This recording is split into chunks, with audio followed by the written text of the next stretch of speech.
Olá, hoje eu vou dar uma dica rápida aqui sobre estudo de programação, principalmente de programação, mas isso se aplica até em design também. Mas é que me pediram, né, para falar sobre esse assunto, como que eu planejo meu estudo, né, como eu planejava no início, que existe uma diferença entre uma pessoa que é mais avançada, que já está há mais tempo em programação, do que uma pessoa que está começando agora em programação, né? A forma de aprendizado é um pouco diferente. Quando eu comecei, né, na programação, eu basicamente estudava por apostilas, então eu não tinha uma internet boa, usava só 3G, 2G na época, e eu tinha que economizar porque eu só tinha um certo limite ali de internet por dia. E era relativamente caro, então eu baixava os PDFs de um site chamado apostilando.com, ele existe até hoje ainda. Então eu baixava lá os PDFs de PHP, MySQL, HTML, CSS, JavaScript, e depois estudava em casa através dos PDFs. Offline eu ia fazendo ali as coisas do PDF. E como que eu fazia? Uma coisa que ainda persiste até hoje, desde quando eu comecei na programação, para estudar programação, muitas vezes a gente quer ver o resultado, né, logo de uma vez. Então, eu sempre achei mais legal, deixa eu só dar um pause aqui na TV. Eu sempre achei mais interessante eu procurar fazer algo prático mesmo, que eu pudesse ver ali alguma coisa real acontecendo. Então eu sempre busquei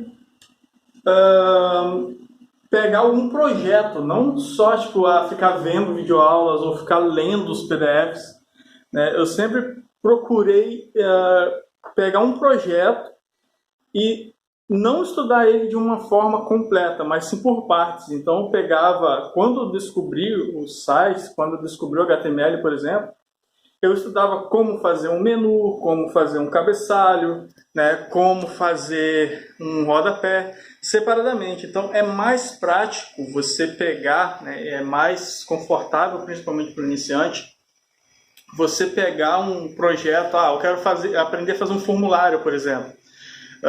Você estuda ele por partes, divide cada parte do formulário. Como é que eu uso o input aqui para a pessoa digitar um e-mail?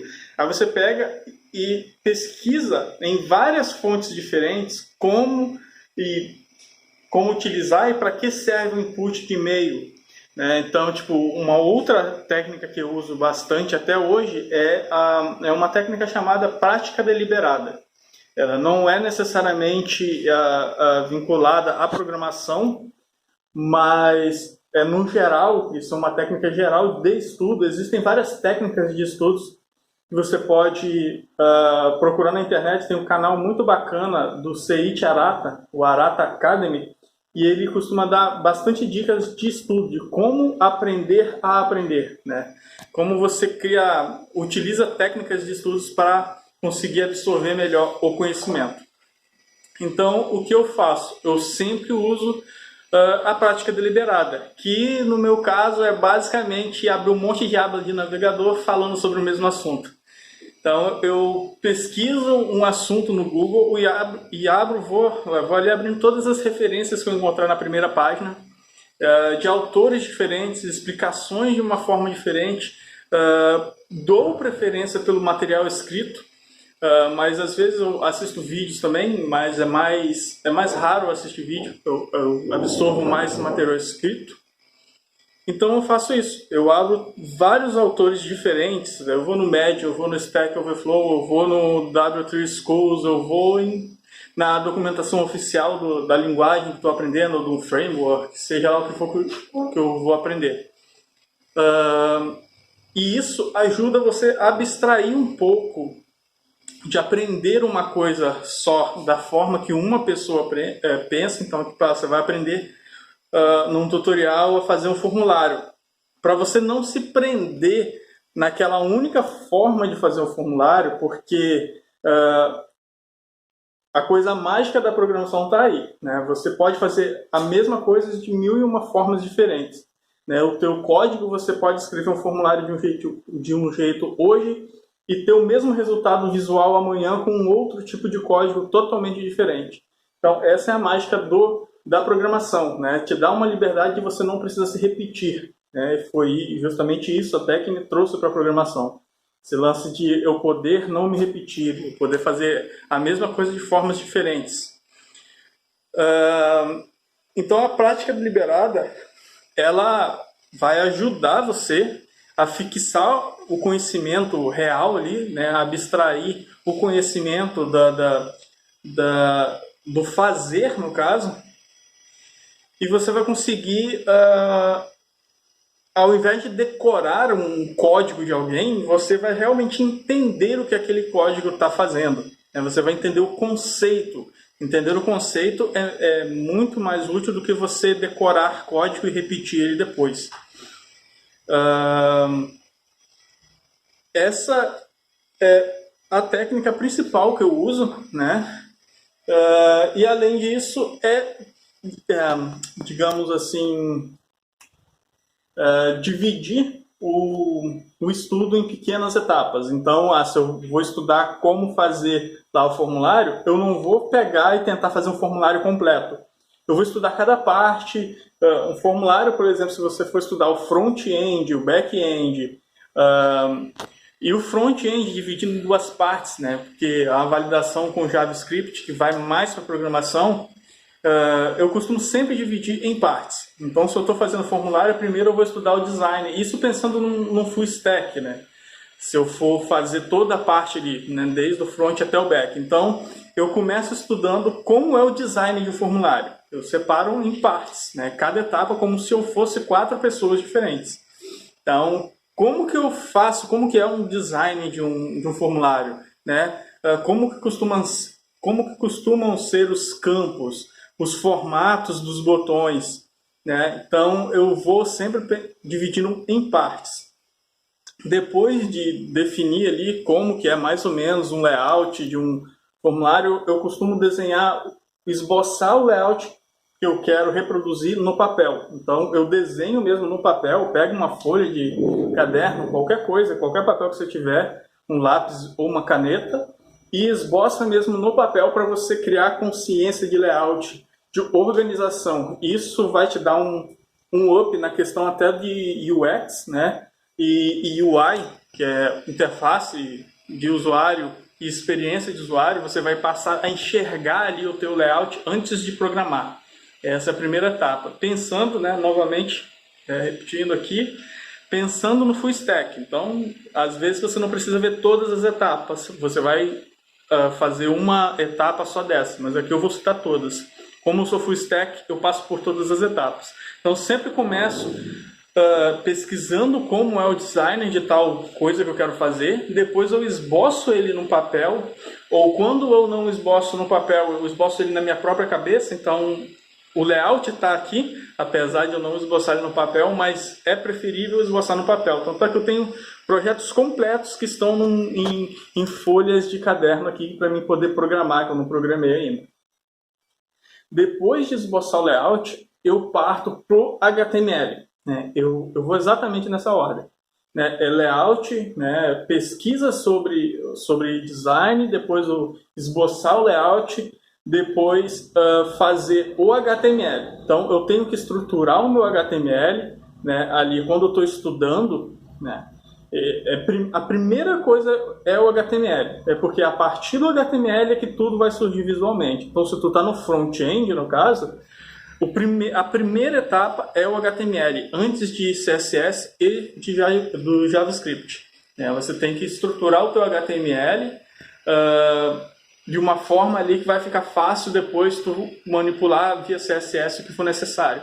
Mas você tem que dividir esse estudo em etapas. Então, não misture a CSS com HTML. Pelo menos eu, no início, eu aprendi muito rápido o HTML, mas eu sempre fiz separado. Eu sempre estudei o HTML, né? Ficava lá bem tosco, bem simplão mesmo. mas era só HTML, né, sem a CSS, para não confundir muito a cabeça no começo. E depois, aí sim, de eu estruturar e aprender ali sobre o HTML, eu partia para CSS, estudando também separadamente cada coisa da CSS. Então, eu pegava um atributo ali, background, eu ia ver como que eu posso escrever a propriedade background, né? Tem várias formas de você escrever background, pode ter o background color, ou background image, então tem várias propriedades atreladas ao background. Então eu pegava cada propriedade e estudava ela por partes e ia vendo no navegador o resultado de cada propriedade. Isso é muito importante, né? Você está com o navegador sempre aberto e testar, né? Fazer, escrever e ver o que acontece se eu escrever tal coisa. É a mesma coisa com HTML. Então tu testa a tag, vê o que aparece lá, né? Tu tem que ter a vivência ali com os códigos. Tem que ver na prática. Aí depois da CSS, né, vem o JavaScript para criar a interatividade, validações do lado cliente, né? Então, segue a mesma coisa. Você lê a documentação, você lê tutoriais diversos de várias pessoas diferentes. Se você quer fazer uma validação de formulário, você pesquisa como fazer com JavaScript puro, como fazer usando alguma biblioteca de jQuery, ou como fazer usando Vue.js, né, mais atualmente, ou como fazer usando Angular, né, Backbone, nem sei se usa mais Backbone hoje em dia, Ember.js. Então tem vários frameworks, várias bibliotecas, o próprio Bootstrap também tem coisas de validação de formulário. Só que você tem que sempre dividir o estudo com a menor quantidade assim, de informação que você puder, para você não tentar absorver milhares de informações de uma vez só. Então, se você vai estudar validação de formulário JavaScript, primeiro pega lá como validar um e-mail. Então, você vai passar um bom tempo ali estudando como validar um e-mail, né? Como fazer as expressões regulares, como utilizar o próprio HTML para fazer validação, né? Então, tem várias formas ali de você estudar, mas sempre tente dividir em partes pequenas, porque daí não fica tão pesado para você absorver uma dezena de informação de uma vez só. E a mesma coisa com back-end. Então, back-end eu sempre estudei PHP, MySQL e Apache lá no começo, né? Essa tríade que é bem comum para quem está começando, né? E principalmente para quem começa com o PHP. Então, é bem comum estudar o PHP, o MySQL e o Apache, né? O Apache é o servidor web, o MySQL é o servidor de banco de dados e o PHP é a linguagem back-end, né? Server-side. E sempre da mesma forma. O PHP também, estou fazendo formulário no front-end, fiz lá todas as etapas do formulário no front-end, estudei e consegui absorver o conceito do que é um formulário, de como funciona. Aí eu parto para o back-end fazendo a mesma coisa, né? O que é a action, né? Que vai, no caso, jogar o formulário lá para o meu script PHP, no caso. Porque tem o método get, o método post, né? Como que eu pego os dados lá no meu script, mas sempre dividido por etapas, né? Então, primeiramente, como pegar os meus dados lá no script. Aí você vai estudar como fazer para pegar os dados. E depois, como validar os dados lá no servidor. Então, a ideia é sempre deixar o mínimo possível, né, para você estudar, ao invés de pegar e tentar fazer uma coisa altamente complexa de uma vez. Divida em pequenas partes que vai ficar muito mais simples de absorver. E daí também vale para o banco de dados, seja ele MySQL, Postgre, MongoDB, seja lá qual for o engine de banco de dados que você for usar. E a mesma coisa para os servidores web, né? Se você está estudando Apache, começa estudando htaccess, configuração do servidor, bem sempre aos pouquinhos, né?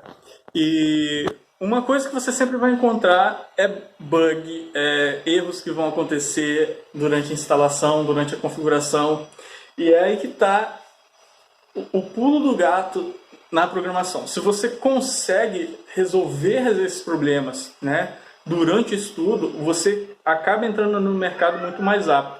Muitos dos trabalhos que eu peguei até hoje que me fizeram ganhar mais dinheiro, e principalmente o que me faz fidelizar muitos clientes, é justamente saber resolver problemas. Como eu sou totalmente autodidata, faz 10 anos que eu estudo programação por conta própria, eu aprendi muito bem a resolver problemas. Já tive tudo quanto é tipo de problema que imaginar, com todas as ferramentas possíveis. Então, você saber resolver problema é a carta na manga master ali de um programador. Principalmente atualmente, como tem uma grande demanda, né, de programador full stack, onde você tem que fazer todas as partes ali de um sistema. Você principalmente saber resolver o problema de bug significa que você também consegue resolver um problema do cliente, né? O problema que você está tentando resolver para o teu cliente. Se você consegue resolver um bug, você consegue resolver outras coisas menos complexas, digamos assim. Então é importante você saber como estudar e você gostar de estudar, só que esse estudo ele vai trazer ali certos obstáculos. E muitas vezes a gente fica travado dias, né? Só que isso é normal.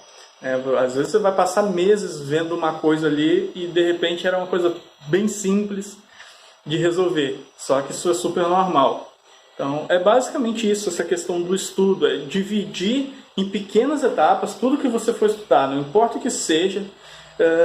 Divida em pequenas etapas. Faça uma lista, um pequeno cronograma do teu estudo.